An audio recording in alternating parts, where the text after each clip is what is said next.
E uma coisa que é muito criticada no senso comum pelo público é o fato do presidente de plantão indicar o ministro, né? E isso, de alguma forma, quando a gente olha para a Suprema Corte Americana, hoje ela está muito conservadora porque teve a indicação de vários presidentes republicanos. No caso brasileiro, de alguma forma, nós temos aí 2 indicados pelo ex-presidente Jair Bolsonaro, indicado por Michel Temer, o resto por Dilma e Lula, né? Tem como mudar? Seria possível mudar ou não, doutores? Bem, dentro do Brasil? Possível, me parece que é. Agora, seria melhor? Eu acredito que existem mudanças institucionais que podem provocar melhoras, né? Eu não deposito toda a minha fé numa mera mudança institucional, porque, na verdade, o que nós precisamos é uma mudança cultural, né? Eu sempre gosto de dar esse exemplo em aulas, né?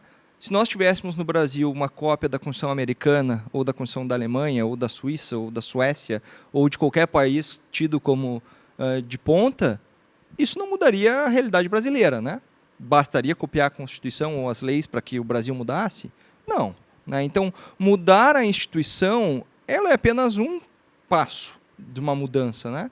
O que precisa é mudar a cultura, precisa mudar a percepção dos agentes que estão lá sobre aquilo que eles estão fazendo, né? Enquanto nós tivermos um Supremo como hoje, que avoca a competência, que toma decisões completamente esdrúxulas, a portas fechadas, né, como foi recentemente, isso mudar a instituição não me parece que vai mudar muita coisa, né? O que eu gostaria de ver no Supremo seria a limitação do mandato. Eu acho que a limitação do mandato conferiria a este recorte ideológico do presidente do momento um tempo de influência, né? E permitindo, então, uma oxigenação mais frequente da Corte. Se não me engano, a Suprema Corte de Israel é assim. Enfim, exemplos nós temos vários, né? Eu gosto do modelo brasileiro, por incrível que pareça. Eu gosto da ideia do presidente, que tem uma legitimidade popular, indicando, do Congresso, né, o Senado fazendo essa batina, o Legislativo, que tem a legitimidade espalhada da maioria, né, ou seja, aquele grupo político que detém a maioria do parlamento homologando essa indicação. Então, eu não vejo maiores problemas no modo de escolhas. Eu acho que indicar ministros com uma idade relativamente baixa é um problema, né? Ministros que vão ficar 30, 20, 25, 30 anos no poder, eu acho que isso sim é algo que nós poderíamos consertar. Se eu fosse escolher uma alteração, eu limitaria o mandato. E a nomeação, doutor Arthur? A senhora acha que seria possível mudar, faria diferença? Ou concorda com o doutor Bruno que as mudanças devem ser de outro nível?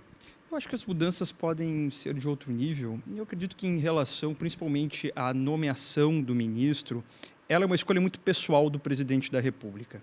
E a escolha do ministro tem se transformado em algo, e repito, midiático.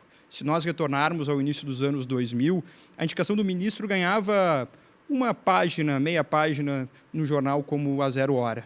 Hoje em dia, o processo para a escolha de um ministro já está na capa dos jornais.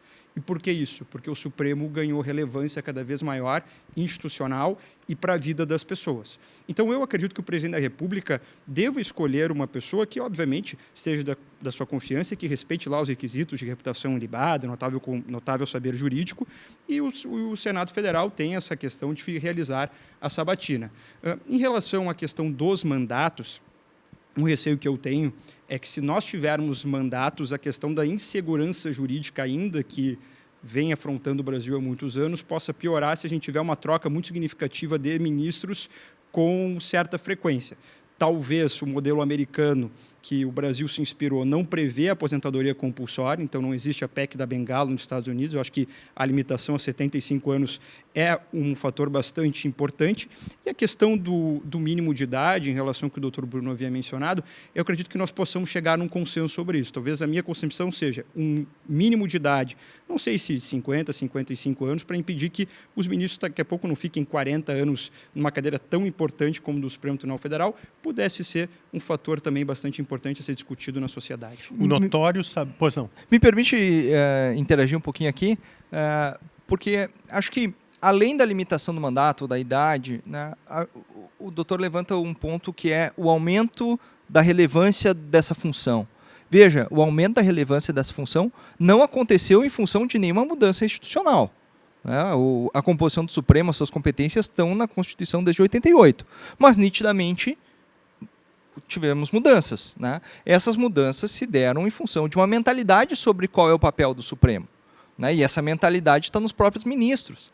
Então, me parece que o grande problema que nós temos institucional com esse excesso de protagonismo do Supremo decorre não de um problema institucional, mas de um problema de cultura jurídica, de mentalidade daqueles que estão lá fazendo o que acham que deveriam fazer. Né? Talvez o que nós possamos, enquanto opinião pública, né, enquanto sociedade brasileira, conseguir externalizar e transformar isso numa cultura disseminada entre todos, é entender ou fazer com que aqueles que ocupam essas funções entendam que a sua função é menos... tem menos espaço do que eles acreditam que tem. Né? Porque não é papel do Supremo legislar sobre tudo. Não é papel do Supremo nos Estados Unidos, por exemplo, ficar julgando ação penal, conduzindo inquérito, conduzindo investigação. Isso é matéria de primeira instância. Então... talvez o grande protagonismo do Supremo nesses últimos 15 anos tenha sido em função das ações penais de competência originária. Né? Então, aqui o foro privilegiado se torna um ponto importante a ser discutido. Talvez uma forma de limitar esse protagonismo do Supremo seja eliminar o foro privilegiado e fazer com que esses casos sejam investigados em primeira instância, sejam julgados no foro da competência no primeiro grau. Por exemplo, isso tiraria esse protagonismo político que o Supremo tem, né, fazendo esse jogo, né, especialmente com o Congresso, de cada deputado e cada senador ter um inquérito tramitando lá e, portanto, se autolimitando no seu dever de fiscalização do próprio judiciário. Sim, eu ia perguntar, um dos quesitos para ser ministro, que o senhor citou, é o notório saber jurídico, né, que parece que nem sempre é levado tão em conta assim, né? O notório saber jurídico, ele, vamos colocar assim, é um conceito jurídico indeterminado. Então, quem vai definir se tem notório saber jurídico ou não é o Senado Federal no momento da sabatina e o Presidente da República no momento da escolha. O sujeito ter mestrado e doutorado pode contribuir para isso sim, mas nós tivemos ótimos ministros também que não possuíam mestrado e doutorado e foram excelentes ministros. Cito aqui o nosso próprio conterrâneo, o ministro Nelson Jobim, que foi professor da UFSM, também teve grandes cargos na República e era um ministro exemplar, respeitado por todos e que muitas vezes, talvez hoje no Brasil, tivesse sido acusado de ser uma indicação de um político que já havia entrado na política partidária, mas foi um ministro exemplar e que é muito respeitado por todos. Eu acho que a questão do notório saber jurídico, ela tem que ser avaliada caso a caso. Então, quem define isso é o Senado Federal e o Presidente da República no momento da escolha. Porque muitas vezes, e acho que isso é um fator importante, né? Hoje em dia se fala muito da escolha de magistrados de carreira para as cortes superiores, etc.